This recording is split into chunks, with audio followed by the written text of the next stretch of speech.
bisa melihat nggih di buku paket Aku Bisa Basa Jawa Sekawan kaca nih.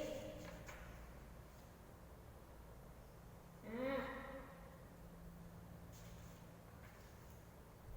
kaca 8. Nggih, kaca 8.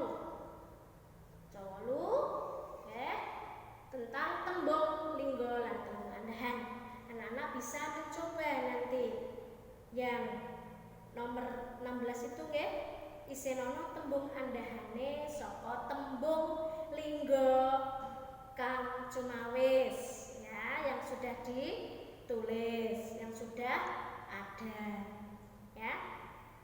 Nanti untuk latihan kalian mencoba membuat nih dijadikan tembung andahan nggih. Bisa nggih? Contohnya sudah ada pangan.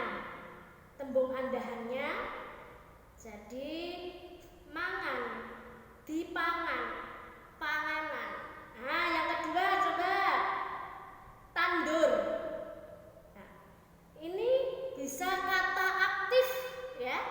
Kata aktif kalau di bahasa Indonesia tandur, kata aktifnya jadi nandur. Terus mendapat akar-akarnya ditandur, mendapat akhiran tanduran ya. Saya kira cukup sekian anak-anakku. Jangan bosan, tetap belajar lewat dunia maya ya. Semoga anak-anak tetap sehat ya, tetap bersemangat. Saya kira